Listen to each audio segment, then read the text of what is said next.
Hello everyone, welcome to our channel Karwa of stock market. मैं हूं आपकी दोस्त नीलम शर्मा। तो आज के इस वीडियो में हम लोग देखेंगे माजगांव डॉक शिप बिल्डर्स के बारे में।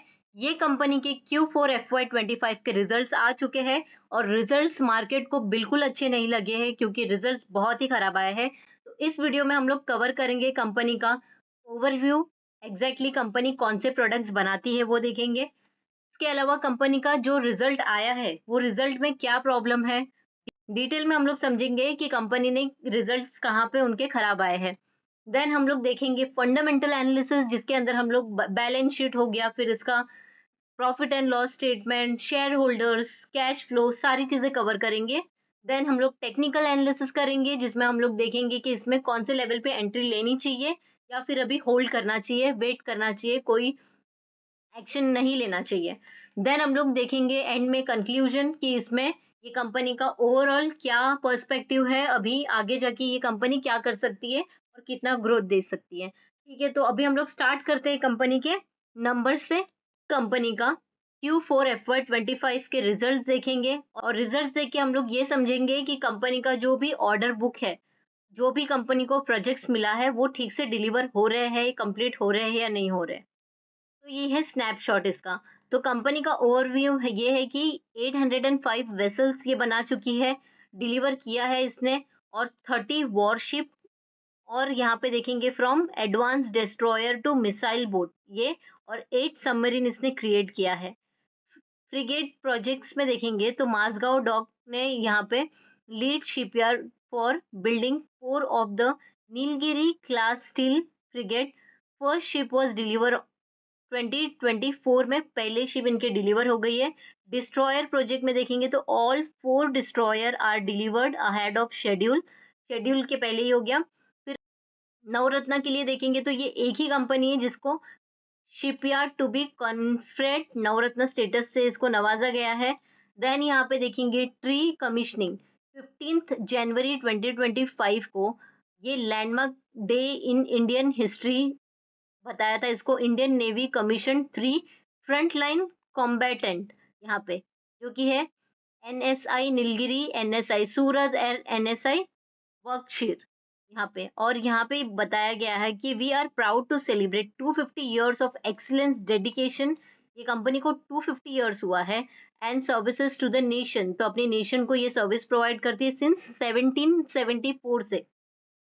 Mazgaon Dock Shipbuilder Limited has played a vital role in building India's maritime strength. Our journey reflects growth, innovation, and commitment to the nation.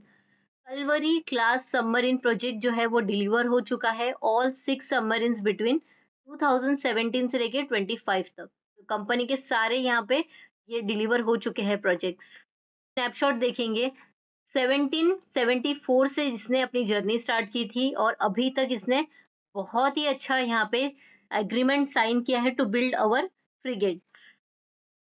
यहाँ पे देखेंगे कंपनी के पास 3 ड्राई डॉक है, 3 वेट बेसिन है, 3 यहाँ पे शिप स्लिप वेज है, 6 small slip veg है।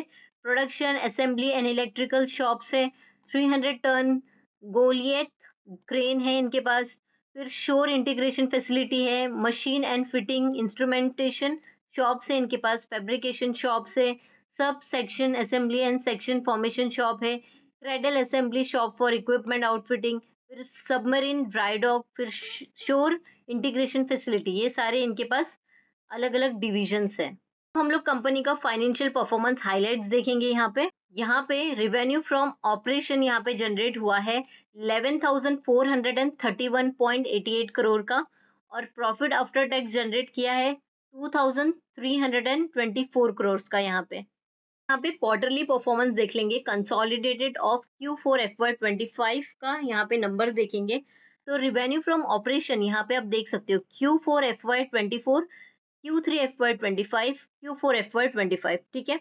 तो कंपनी का जो रिवेन्यू फ्रॉम ऑपरेशन है ये कंटिन्यूसली इंक्रीज होते जा रहा है। टोटल इनकम देखेंगे कंपनी का, तो टोटल इनकम भी यहाँ पे इंक्रीज हुआ है। एबिडा यहाँ पे देखेंगे, कंपनी का एबिडा बहुत ही ज्यादा खराब जनरेट हुआ है यहाँ पे क्वार्टरली। तो आप देख सकते हो यहाँ पे 873 करोड़ का था, फिर 1104 करोड़ का था, अभी डायरेक्टली 400 करोड़ का यहाँ पे हो गया, यानी कि ड्रास्टिकली यहाँ पे कंपनी का एबिटा देखेंगे तो 83% ईयर ऑन ईयर डिक्रीज हुआ है, जो कि बहुत ही खराब परफॉर्मेंस दिया है कंपनी ने। प्रॉफिट आफ्टर टैक्स भी देख लेंगे कंपनी का, तो प्रॉफिट प्रॉफिट भी कंपनी ने बहुत ही खराब जनरेट किया है। प्रॉफिट आफ्टर टैक्स देखेंगे तो प्रीवियस क्वार्टर का था 807, उसके पहले 663 का था, अब हो गया है 325 का, जो कि 51% से ये डिक्लाइन हुआ है। ये भी बहुत खराब आया है कंपनी के नंबर्स यहाँ पे भी। ईयरली देख लेंगे यहाँ पे, ईयरली परफॉर्मेंस FY25 का, तो रिवेन्यू फ्रॉम ऑपरेशन कंपनी का इंक्रीज हुआ है। टोटल इनकम ये भी इंक्रीज हो गया है, ये भी अच्छी बात है। एबिटा यहाँ पे इंक्रीज हो गया है, ये फुल ईयर का हम लोग देख रहे हैं। और यहाँ पे आप देख सकते हो प्रॉफिट बिफोर टैक्स भी इंक्रीज हुआ है, प्रॉफिट आफ्टर टैक्स भी इंक्रीज हुआ है, एंड यहाँ पे ऑपरेटिंग मार्जिन भी इंक्रीज हुआ है। तो कंपनी का क्वार्टरली जो रिजल्ट आया है प्रीवियस ईयर के सेम क्वार्टर से और प्रीवियस क्वार्टर से कंपेयर करेंगे तो वो खराब आया है, लेकिन फुल ईयर का अगर हम लोग देखेंगे तो कंपनी ने अच्छा परफॉर्म किया है। तो यहाँ पे देख लेंगे ऑर्डर बुक, तो यहाँ पे पर्टिकुलर यहाँ पे शिप बिल्डिंग है, सबमरीन एंड हैवी इंजीनियरिंग, ये सारे इनकी कैटेगरी से जहाँ से उनको रिवेन्यू जनरेट होता है। प्रोजेक्ट का जो वैल्यू है वो यहाँ पे दी गई है।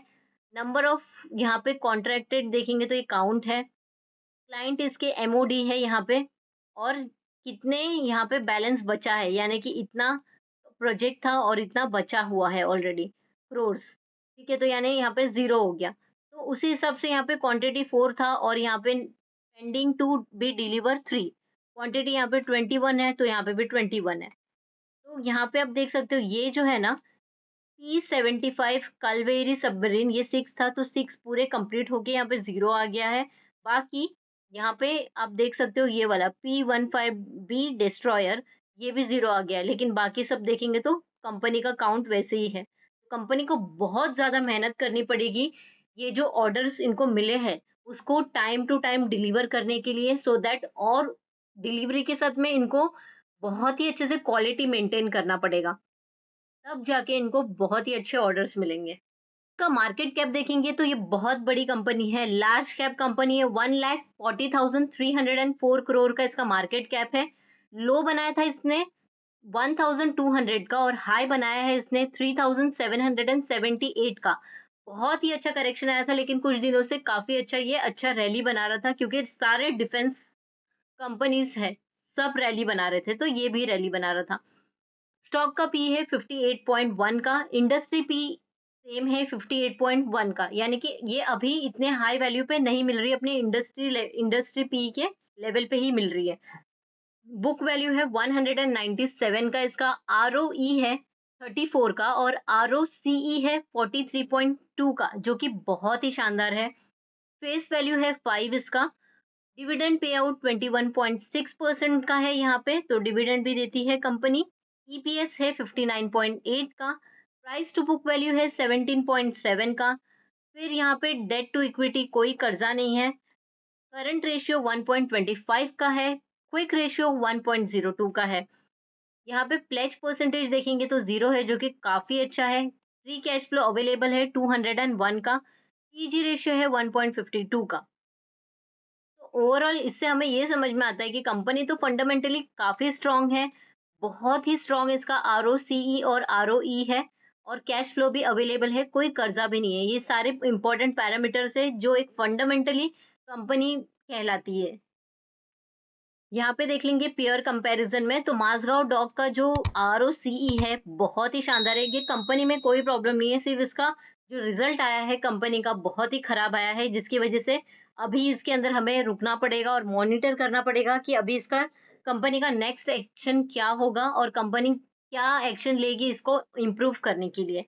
ठीक है, तो माझगांव डॉक नंबर 1 पे है मार्केट कैप के हिसाब से भी, और यहाँ पे हम देखेंगे आरओसीई के हिसाब से भी ये नंबर 1 पे है। कोचिन शिपयार्ड भी बहुत ही शानदार कंपनी है, इसके भी रिजल्ट्स बहुत अच्छा है। मैंने इसके ऊपर फुल वीडियो बनाया है डिटेल में। प्लीज़ जाके वो वीडियो देखिए और फिर कमेंट करके मुझे बताइएगा कि आपको कैसा लगा है वो वीडियो।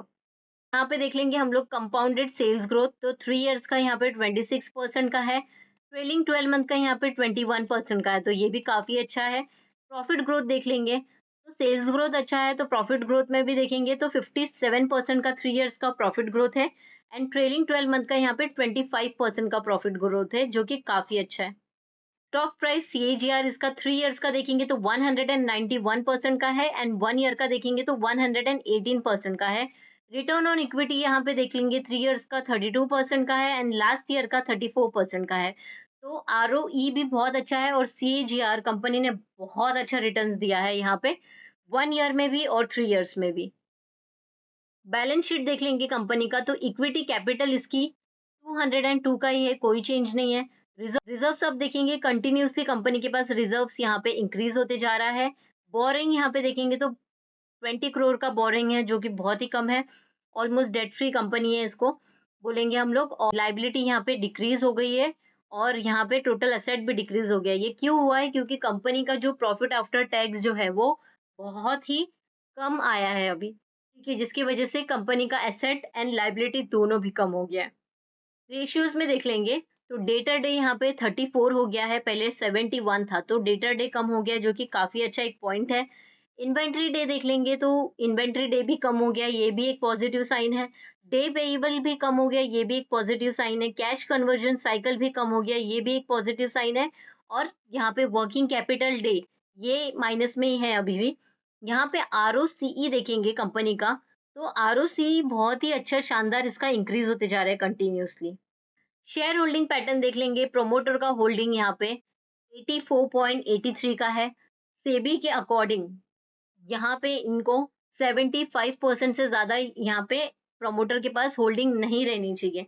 तो हो सकता है फ्यूचर में जाके ये अपने स्टेक यहाँ पे कम करे। यहाँ पे एक चीज़ देखेंगे, एफआई ने एंट्री की है और डीआई ने भी एंट्री की है और पब्लिक ने सेल किया है। तो एफआई एंड डीआई दोनों बुलिश ही है कंपनी को लेके और ये आगे जाके अच्छा रिटर्न्स दे सकती है। इसमें और ज़्यादा पोटेंशियल है। ये प्रमोटर्स को, एफआई और डीआई तीनों को भी पता है। तो पब्लिक का होल्डिंग कम है और बाकी ईएफडी ये इनका होल्डिंग बहुत ज़्यादा है, जो कि एक पॉजिटिव साइन है कंपनी के लिए। ये है कंपनी का टेक्निकल चार्ट, ये वीकली चार्ट है और मैंने यहाँ पे ट्रेंड लाइन यहाँ पे बना के रख दिया है, तो दैट आपको क्लियरली यहाँ पे समझे कि ये क्या कर रहा है, अभी कौन से लेवल पे है। यहाँ पे भी एक मैं लाइन बना देती हूँ, सो दैट आपको क्लियरली समझे।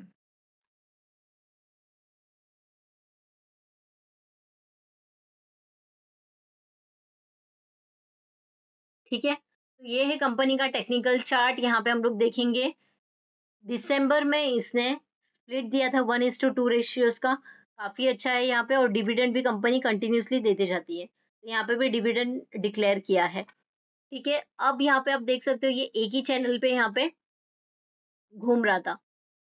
यहाँ पे बहुत ही अच्छा इसने सपोर्ट बनाया एंड ये जो रेजिस्टेंस था, पहले वाले रेजिस्टेंस को ब्रेक करके इसने ऊपर गया है ये। काफ़ी अच्छा यहाँ पे रैली बनाया है, लेकिन यहाँ पे डेली चार्ट में अगर हम लोग देखेंगे, तो जिस दिन इसका रिज़ल्ट आया था, वो रिज़ल्ट मार्केट को बिल्कुल अच्छा नहीं लगा। इसके लिए इसने 7% यानी ऑलमोस्ट 7.5% का यहाँ पे गैप डाउन दिया है यहाँ पे। इतना ज़्यादा करेक्शन इसमें हो चुका है। तो आप देख सकते हो ये कितने का था यहाँ पे, यहाँ से लेके अभी यहाँ तक ये आ चुका है। ऑलमोस्ट 8-9% का करेक्शन इसमें आ चुका है और अभी इसमें और करेक्शन आ सकता है, क्योंकि जो इसका रेवेन्यू जनरेट हुआ है वो सिर्फ 2.3% से ईयर ऑन ईयर जनरेट हुआ है। एबिटडा इसका 83% से ईयर ऑन ईयर डिक्लाइन हुआ है एंड नेट प्रॉफिट इसका 51% से डिक्लाइन हुआ है। तो इसका मतलब क्या है कि ये और करेक्ट करेगा या नहीं करेगा? मुझे ऐसा लगता है कि ये और करेक्ट करेगा और ये शायद से ये वाला जो लेवल है, ये जो लेवल है इसको भी ब्रेक करके नीचे आ सकता है। बट एक चीज़ यहाँ पे, अब डेली चार्ट मैंने ओपन किया है, एक चीज़ आप यहाँ पे ध्यान से देख सकते हो, इसका जो ये ट्रेंड है ये अप ट्रेंड है, ठीक है? यहाँ पे हम देखेंगे इसका ये जो ट्रेंड है ये अप ट्रेंड है और अगर ये इस चैनल पे ही घूम रहा था, ऐसा ले लेंगे इसको, ठीक है? तो अगर इसने ये वाला लाइन ब्रेक किया ना, ये इसका एक सपोर्ट भी है, ठीक है? यहाँ पे 2 बार वो आ चुके जा चुका है, यहाँ पे सपोर्ट है, ठीक है? तो ये वाला सपोर्ट अगर वो ब्रेक करता है तो वो इधर आएगा और फिर यहाँ पे आएगा तो भी मुझे ऐसा लगेगा कि ये थोड़ा ज़्यादा महँगा मिल रहा है, इसके लिए आप ये वाले लेवल पे ले सकते हो। लेकिन मैं एक चीज़ बताना चाहूँगी, पहले मैं डिस्क्लेमर देना चाहूँगी कि ये वीडियो सिर्फ़ और सिर्फ़ एजुकेशनल पर्पज़ के लिए है, कोई भी मेरा रिकमेंडेशन मत समझिएगा। सेकंड चीज़, ये अगर इधर आता है, तो आने के बाद में आपको पहले क्या करना है, फंडामेंटल्स इसका चेक करना है। स्क्रीनर डॉट इन में जाके इसका आप चेक कीजिए, लेटेस्ट न्यूज़ सर्च कीजिए कि ये कंपनी में अभी क्या रेटिंग्स मिल रही है। उसके बाद में आप इसके अंदर एंट्री लेना, बिना न्यूज़ देखे, बिना इसके बारे में जाने आप इसमें एंट्री मत लेना। हाँ, अगर आपको सिर्फ़ और सिर्फ़ टेक्निकल के थ्रू जाना है, तो डेफ़िनेटली आप ये सपोर्ट के थ्रू चल सकते हो और ये वाला इसका स्टॉप लॉस लगा के चल सकते हो। यानी आप यहाँ पे बाय करोगे और यहाँ पे अगर वो आता है तो निकल जाना इसमें। क्यों? क्योंकि अगर आप यहाँ पे भी नहीं निकल पाए तो फिर ये इसका एक सपोर्ट, यहाँ पे हर एक लेवल पे एक सपोर्ट है, ठीक है? यहाँ पे आप निकल सकते हो। ये वाला आप ले सकते हो। अगर ज़्यादा रिस्क लेना है तो आप थोड़ा-सा यहाँ पे एसएल लगा सकते हो, ठीक है? क्यों? क्योंकि अगर ये बहुत टाइम तक और नीचे गया ना तो आप बहुत ज़्यादा टाइम तक के लिए फँस सकते हो और आपका पैसा यहाँ पे ब्लॉक हो जाएगा। तो अगर आपको ब्लॉक करना ही है अपने पैसे को किसी स्टॉक में, तो ऐसा स्टॉक ढूँढिए जिसके अंदर बहुत ज़्यादा पोटेंशियल है और वो एक बहुत ही अच्छे लो वैल्यू पे मिल रहा है, सो दैट आपको जाके अच्छे रिटर्न मिल सके, ठीक है? तो ये था, हम लोग ने कंपनी का टेक्निकल्स देख लिया, तो अभी हम लोग कंक्लूजन में ये समझेंगे कि कंपनी फंडामेंटली तो स्ट्रॉन्ग है, आरओसीई, आरओई और कंपनी का सेल्स प्रॉफिटेबिलिटी अच्छा है, कंपनी डेट फ्री है, फिर कंपनी के पास ऑर्डर भी अवेलेबल है। प्रॉब्लम क्या हुई है कि कंपनी का जो प्रॉफिट आफ्टर टैक्स, एबिटा, ये सारी चीज़ें खराब जनरेट हुई है। ठीक है? तो अभी हम लोगों को जो Q1 FY26 का जो रिज़ल्ट आएगा, उसको बहुत ध्यान से देखना पड़ेगा, उसके लिए वेट करना पड़ेगा।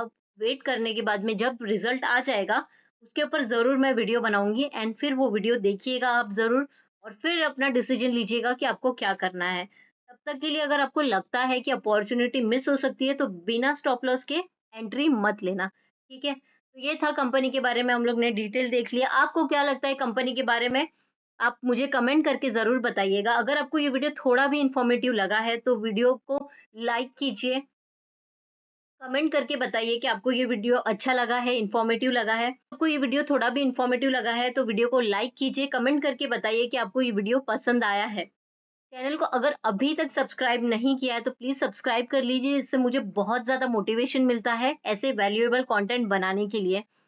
बेल आइकन पे ज़रूर क्लिक कीजिएगा सो दैट आने वाली हर एक वीडियो की नोटिफिकेशंस आपको टाइम टू टाइम मिलते रहे। Thank you for watching this video. मिलते हैं अगली वीडियो में।